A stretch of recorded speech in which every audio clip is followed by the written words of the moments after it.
Saudara, informasi pertama mengawali Aceh hari ini, Badan Penanggulangan Bencana Daerah atau BPBD Aceh Selatan hingga saat ini terus berupaya memadamkan api di sejumlah titik panas.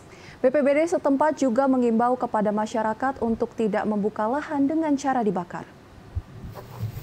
Sebanyak 55 titik panas terpantau di Aceh Selatan dan kini Badan Penanggulangan Bencana Daerah atau BPBD setempat terus berupaya memadamkan api di lokasi titik panas tersebut. BPBD melalui pos damkar yang tersebar di sejumlah kecamatan terus siaga dan berupaya melakukan pemadaman yang telah menghanguskan sejumlah lahan perkebunan masyarakat dengan alat seadanya.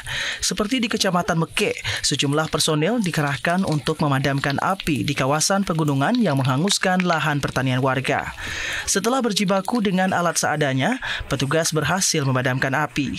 Kepala Pelaksana BPBD Aceh Selatan Zainal A mengatakan saat ini pihaknya sudah menginstruksikan kepada seluruh pos damkar di tiap kecamatan untuk melakukan pemantauan dan pemadaman titik panas. Yang pertama sekali kami ingin menyampaikan bahwa sesuai dengan informasi yang kita terima untuk BPBD yang terlibat di sana adalah damkar PB juga untuk bersiap siaga di wilayah kerja masing-masing yang ada di Kabupaten Aceh Selatan, di mana personel terus siap siaga dalam menghadapi situasi yang saat ini.